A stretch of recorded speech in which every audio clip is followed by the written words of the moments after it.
Now, then another thing that you mentioned about my friend John Martin, his issue about restrictions. Daniel Kaufman in Manual of Bible Doctrines does use the term restrictions, but he didn't invent it. Some people blame him for it, and that's because they haven't read enough.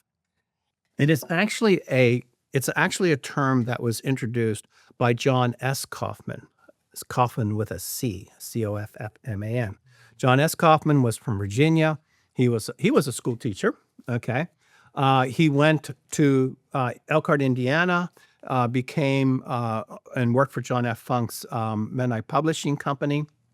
Was the editor, really the after a while was really the editor of the Gospel Herald.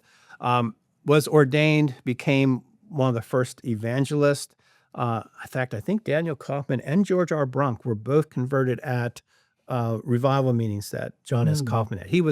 He was apparently an amazing person, but he's the first person, actually, I think in the early 1890s in the Herald of Truth to use this term restrictions. And it is primarily applied to kind of nonconformity issues. And I think he's thinking about restrictions as being things that you're not supposed to do. All right. That's how he's using the term. You're not supposed to do these things. And then Daniel Kaufman, picks up on this term, uses it in manuals of Bible doctrine a couple different times. He doesn't really have you do it. Okay. But in the 1919 and 1921 fundamentals, the term restrictions is used primarily to talk about nonconformity issues. And so, and the interesting thing is, it's like Dordrecht has a whole article simply about the state, about government, the role of government and our relationship to it.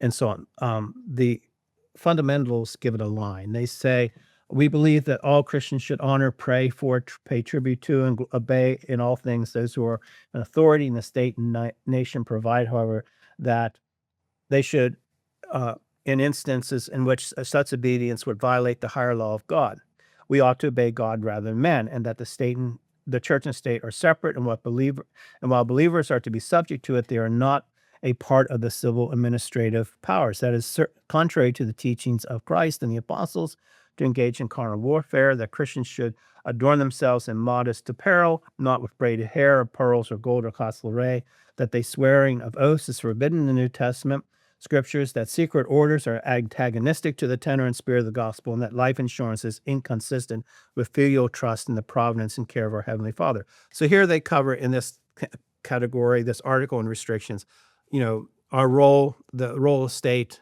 in the church. They pick up on non-resistance.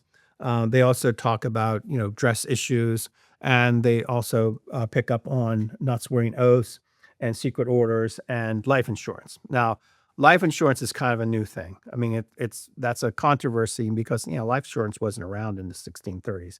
Okay, so can Mennonites participate in life insurance? And there's articles in the Gospel Herald and even like in Daniel Kaufman's writings and so on about life insurance and why we shouldn't take out life insurance. I'm not going to go into that.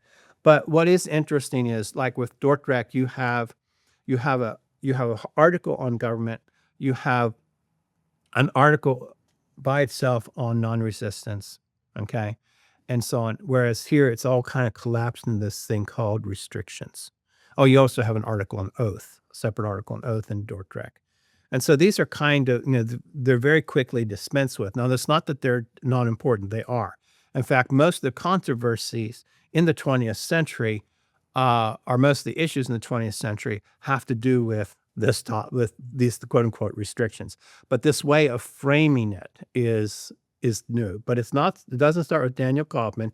It starts with John S. Kaufman. Daniel Kaufman picks up, becomes a common way of thinking about things, and it's really given, how should we say, official kind of acknowledgement through the use of this confession of faith. All right. Mhm.